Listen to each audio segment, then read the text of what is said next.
Mga player na pumalag sa tinaguriang The Man Mountain. Kilalanin natin ang mga player na pumalag kay Albert Henry o mas kilala natin mga pre na si The Man Mountain, Ali Peak. Pinanganak si Ali Peak sa Hawaii sa Amerika at naglaro ng college sa Amerika sa school ng St. Mary's bago ito magpunta at maglaro sa PBA. Matatandaan natin mga pre na si Ali Peak ay isang mahinahon na player pagdating sa court at mas pinipili ang hindi mag-retaliate sa sitwasyon. Pero balik tayo sa pinag-uusapan. Ito ang mga player na pumalag o nakakagirian ni Ali Peak. Una na dito ay nung na-hustle rebound ni Rico Meyerhopper ang bola. Dala siguro ng frustration ni Ali Peak.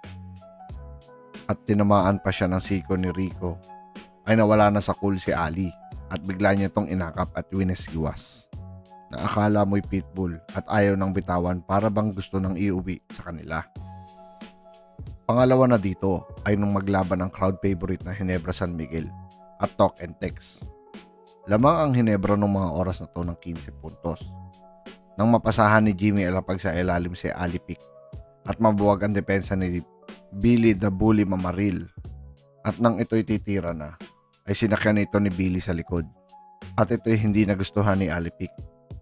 At buti na lang ay hindi nawala ang cool ni Ali Peak dito, gaya ng kay Rico Meyerhopper at umiwas na lang. Sa kaparehong PBA Governors Cup ay nang ang dalawang Bruisers naman ang magkabanggaan.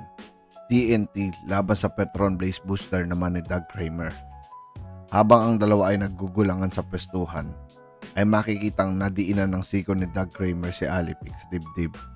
At nawala na naman sa cool si Ali Peak mga pre. At nagbato ng isang malakas na tulak sa dibdib ni Doug Kramer na halos tumumba na ito mga pre. At hindi pa dito natapos. At ang dalawa ay hindi nakinig sa warning ng mga referees at nagbigay ng banggaan ng balikat ang dalawa. At buti na lang ay naawat agad ang dalawa ng kanilang mga kakampi. Panghuli mga pre, nang makagirian naman ni Ali Peak si The Junkyard Dog na si Dorian Peña.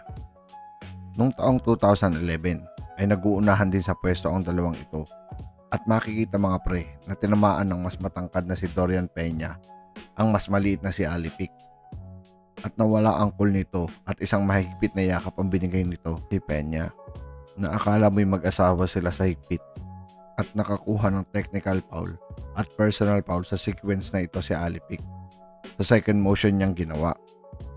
So tingin nyo mga pre kung talagang magwawala itong tinaguriang The Man Mountain na si Ali Peak, ay kaya nila itong awatin o baka magkulang pa ang security forces sa Araneta Coliseum.